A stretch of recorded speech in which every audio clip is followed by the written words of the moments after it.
One of the most helpful things I've done for my tutoring business recently had absolutely nothing to do with tutoring. It was attending business networks, business conferences where almost nobody in the room worked in education. And I took one of our tutors along with me to a business conference last month. And by the end of the day, we were both saying exactly the same thing. Stepping outside the tutoring world, even just for one day, completely changed the way that we both thought about our businesses.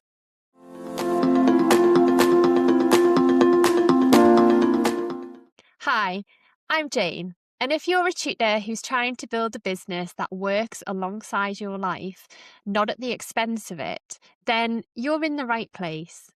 You're listening to the Tutor Edit.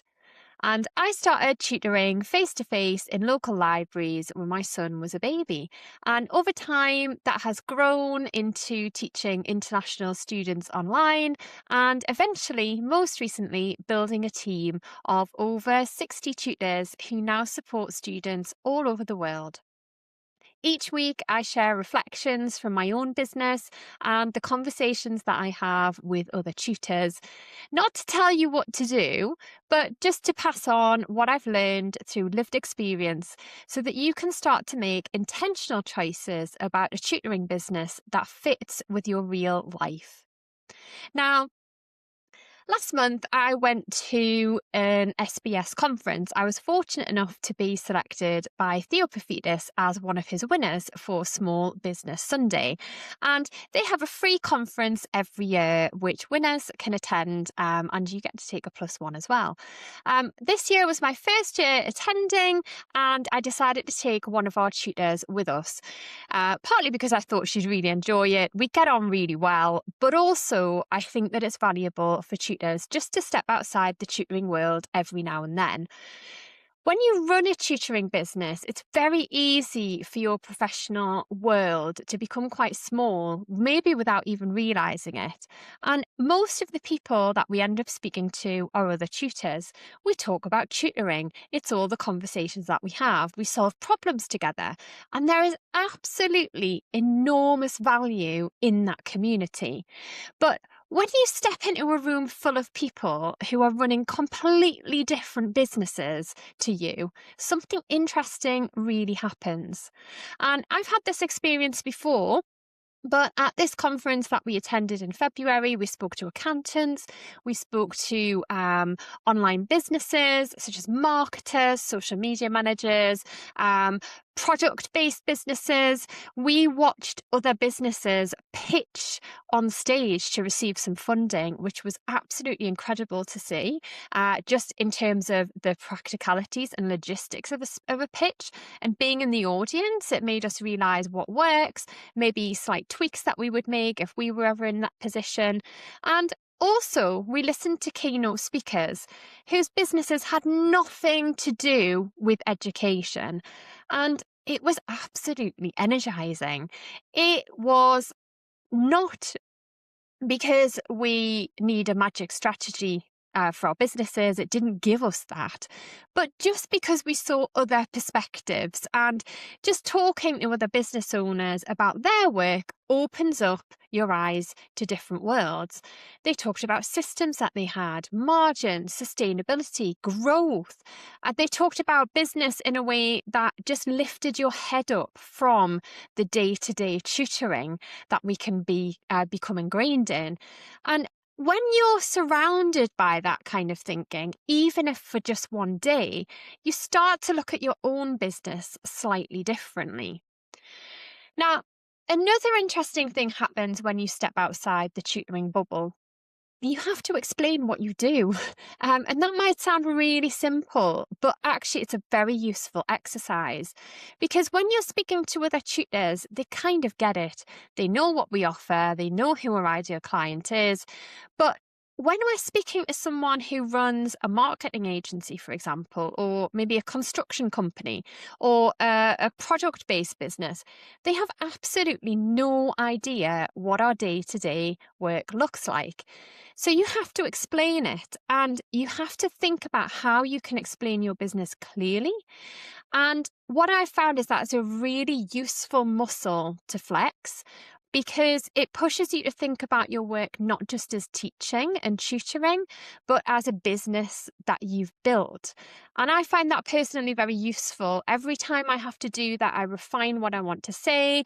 Um, we all know about this elevator pitch where you have to explain your business and what you offer in the space of 60 seconds, just to really refine the idea and how we are communicating that to clients. I find that personally very, very useful.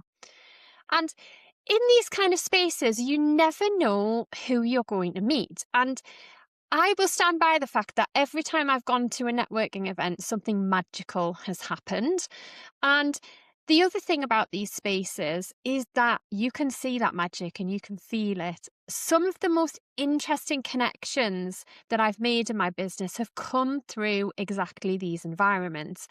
Now, through events hosted locally, through the Chamber of Commerce, in networking events set up by the Department for Business and Trade locally, I've met education consultants who are working internationally, for example. That was not planned for, but you just start to find these opportunities outside when you step out of the tutoring bubble.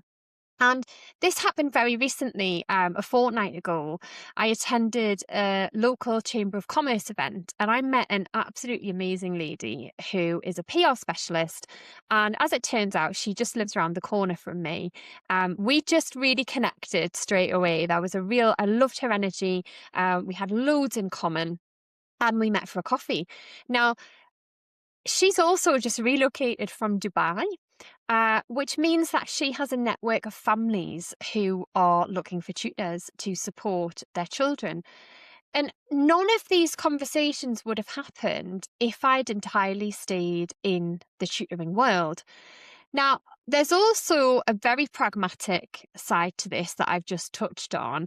And when I go to these events, it's never really my intent. My intention primarily is for personal and professional growth.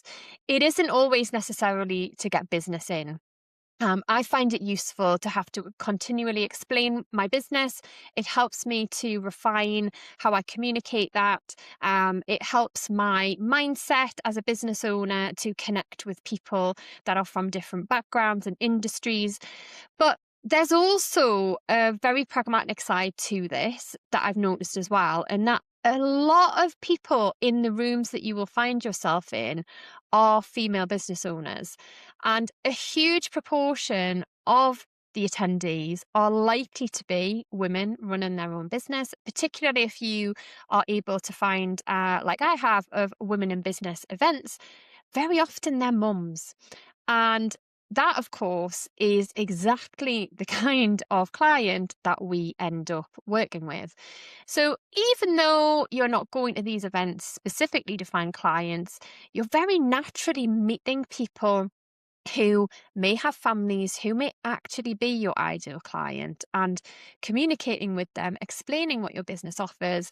I've handed out many business cards, had many leads and referrals and clients, because even if they don't have children themselves, they may know somebody who does.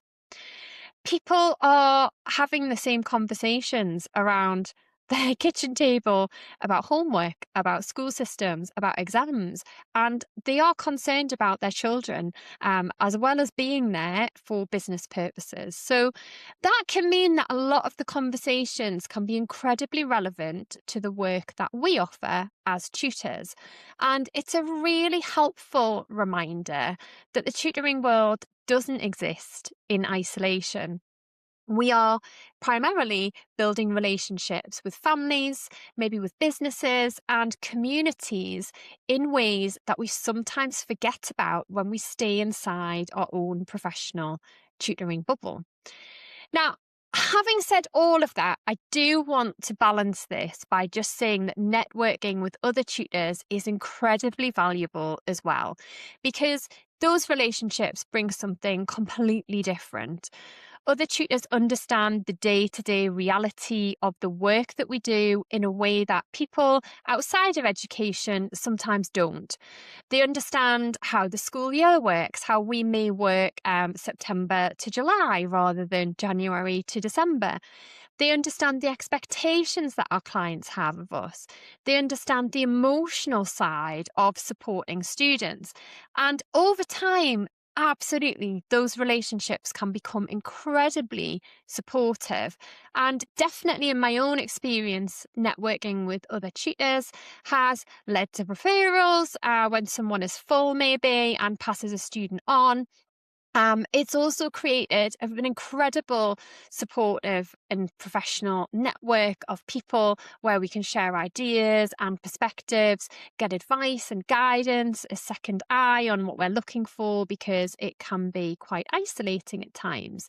Um, and perhaps most importantly, there is such a sense of camaraderie that comes from knowing that there are other people navigating exactly the same similar challenges as we are. So for me, it's never really been about choosing between networking with tutors or networking outside of the tutoring world, because for me, they serve completely different purposes.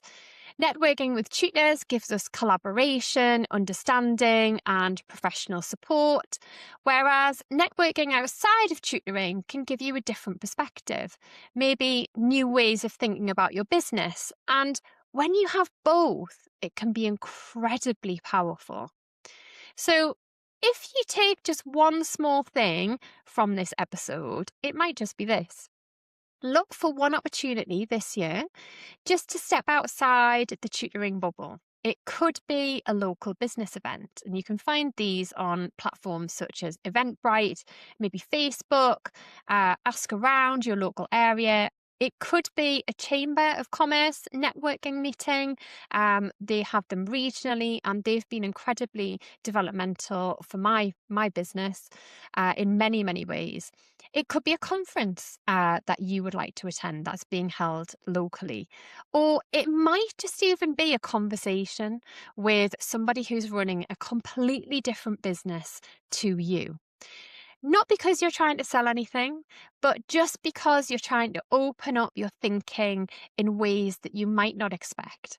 And sometimes the most helpful ideas for your tutoring business come from the place that you least expect it. If you've enjoyed this episode, then please make sure that you subscribe for more support, strategies, and maybe some inspiration to help you grow a tutoring business that feels aligned and sustainable with the life that you want to create. Thanks for listening, and I'll speak to you soon.